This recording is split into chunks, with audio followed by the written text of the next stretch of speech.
A couple of Saturdays ago I took a lateral flow test for COVID-19 because I thought I might have something. I wasn't sure. The test was at the time negative.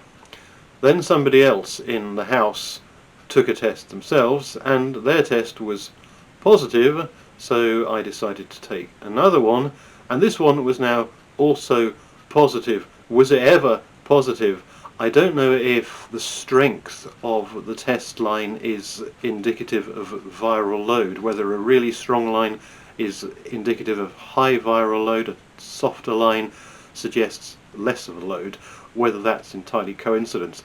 The test I did, the testing line came up immediately with the control line, absolutely as strong. I don't know if you can see that. Can you see that?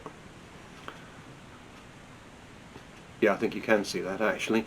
This was a couple of weeks ago now, and the testing line suggested a very strong viral load indeed, assuming that the line does vary depending on the strength of the virus. I then did another test about 6 days after that when I assumed it was all gone, and it wasn't all gone, but the testing line was much softer. Can you see that one? I think you can. Testing line is much fainter there. This was about a week ago now. I haven't subsequently done another one yet. I suspect all the virus has now gone. I'm not sure. I will let people know in a subsequent video. I'll probably do a test maybe in a couple of days, but basically I feel okay. My symptoms were fever exclusively. They were not a typical fever. Such experiences I have of fevers, they last about no more than 24 hours. I've not had anything for the past 4 years, but when I did have had the occasional fever in the past, it's tended to last no more than 24 hours. This one was somewhat longer lasting. It lasted 48 hours plus, between 2 and 3 days. It was reasonably bad. It went to a high of about 39. It wasn't terrible. I didn't have any of the so-called cold symptoms which seem to be characteristic of Omicron, the scratchy throat and the nose problems, cold symptoms. I didn't have any of those. I just had fever. However, as the thing went away, it seemed to go away as if I had had those symptoms. So as it went away, my voice was completely screwed. My voice is always the first thing to go. It's extremely weak. I record these videos in the morning because as the day wears on, the voice just gets weak, it gets mushy, it sounds absolutely awful. A bit like it sounds in that recording I did of the Green Eye of the Little Yellow God. If you listen to that, I did that in the afternoon, and you can get a bit of an idea of what I'm talking about. So the voice was completely screwed. It's come back now, more or less. And I had a sensation in my nose as if I'd had those kind of symptoms. So it was a kind of a ghost retreat where symptoms I didn't have materialized on the way out. And I've also completely, well not completely, but I've largely lost all sense of taste and smell. There is some taste and smell, but it's fairly faint and it's not currently showing any signs of coming back, which is hard going, has to be said. So those were my symptoms. I haven't yet taken a confirmatory test to see if everything's gone, but I will do that subsequently. I will say this, and I don't say this with any view to throwing red meat to what I really hope is a dwindling band of it's all a hoax folks, those people who are hanging out on those weird corners of the internet populated by the likes of Vernon Coleman and Dr. Sam Bailey, so-called. Vernon Coleman, thank you for listening to an old man in a chair, for whatever reason you are listening to me. And Samantha Bailey and her big smile, hi guys, look at my smile, it's all a hoax guys, I know exactly what I'm doing to you guys, it's all a hoax, just look at my big wide smile. That one knows exactly what she's doing. Vernon Coleman, I haven't yet decided whether he's Malicious, whether he's a troll or he's just extremely incompetent. I haven't made up my mind about him just yet, and I'm inclined to extend to him the benefit of the doubt. That other woman, absolutely, she knows exactly what she's doing to a rather bovine, credulous audience. I say that, people must be wondering, what the hell is he going with this? I say the following without any desire to throw any red meat whatsoever to that, I am hoping, dwindling amount of It's All a Hoax folks, who I know will be disappointed with me coming out saying, hey, I've got the virus, which I absolutely clearly did have, because of course you can't get something which doesn't exist, so I know this is going to upset a small amount of people, not by any means the majority of people who are watching this video. This is not, what I'm going to go on here to say, is not with any view to throw red meat to that small category of people. And that is a brief history of my lateral flow tests. And you'll see where I'm going with this. And this goes to the core of the whole thing. I took a test initially when I got a batch of the things, just to see how they worked. It was obviously negative.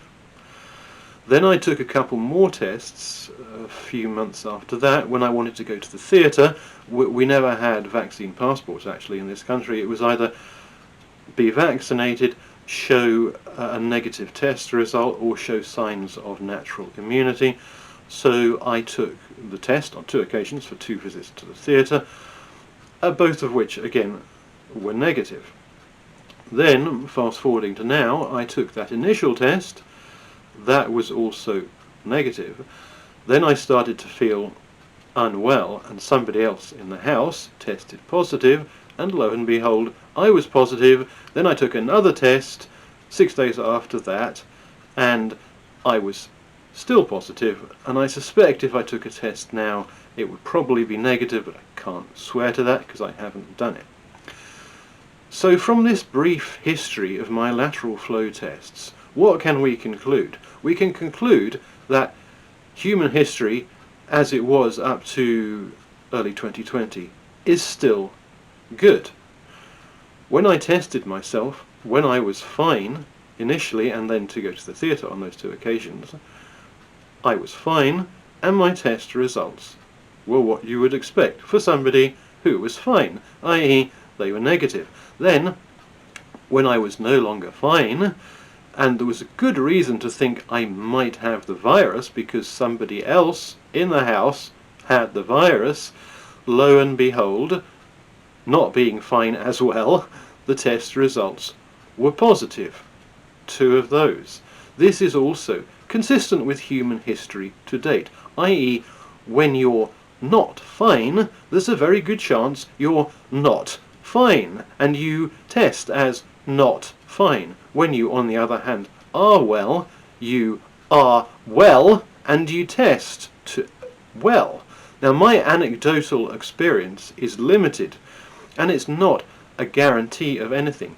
Is it conceivably the case that if I'd taken one of these tests on another occasion over the course of these months, that such a test could have come back positive?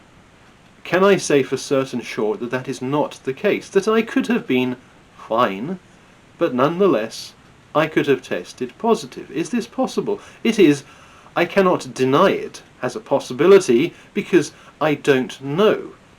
I can say with absolute assurance that on the basis of my own limited anecdotal experience, human history has remained solid, i.e. when you're okay, and you don't have to worry about anything, and when you're not okay, and you do have to worry about something, but you know the fact because, in my case, I had a fever, and I wouldn't go anywhere anyway, and I would stay at home, and you would stay at home, quarantining in the normal way that you do when you're not feeling well. This is representative of human history to date. Of course, human history to date, after 2020, the beginning of 2020, was turned on its head. by the non-pharmaceutical interventions, the lockdowns and all the various paraphernalia around business closures, and the mace fasts, which we wore, some people wore, when they were well, on the understanding that they were actually ill, and therefore they had to quarantine themselves in that sense. This is an upending of history as we know it from the approximate beginning of 2020, and it is entirely not borne out by my own anecdotal experience, which I cannot say is conclusive, but it does point to the fact that human history to date is as we've always known it to be, i.e. when you're fine, you're actually fine, and when you're not fine, and you can then behave accordingly. This is my own anecdotal experience of being tested over this number of months. My anecdotal experience does not bear out in any shape or form the hypothesis that although you are fine on the surface, you are actually not fine, i.e. you might test positive for something, and therefore you should have all these various non-pharmaceutical interventions applied to yourself. My own history, incomplete and inconclusive though it may be, does not bear out that hypothesis in the slightest. It does bear out everything we have known to date, i.e. when you're well, you're well. When you're not well, you're not well, and you can then therefore behave accordingly. Everything post-2020 has been predicated on the apparent idea that when you are well, you're not well. This has been a very strange experience over these 2 years, and my own experience doesn't bear it out. I cannot say that other people's experiences also don't bear it out. It may be the case that people have taken lateral flow tests or flow tests of various kinds when they have been when they've been well, and have been shown to be in some shape or form ill, i.e. testing positive in some way, thereby validating the hypothesis that when you're well, you're actually not well. I can't say that that hasn't happened. I can only explain my own anecdotal experience, which points to the fact that human history is what it has always been. The ill are ill and they know it, and the well are well and they know that they're not ill. My own experience points to that, and it does not point in the direction of being well but actually not knowing that you're actually extremely ill and should therefore self-quarantine, do this, do that, and do the other. My own experience does not point to that. My own experience points to the fact that human history, human medical knowledge, up until 2020 remains the same over the course of those 2 years, and has not actually been upended in such curious fashion. That, I think, is probably the most interesting takeaway from this video, and I'm going to leave it there. I'm just going to hope that, apart from being more or less fully recovered as I am, that I do, at some point in the future, get my sense of taste and smell back again. That would be really nice. Thank you for watching.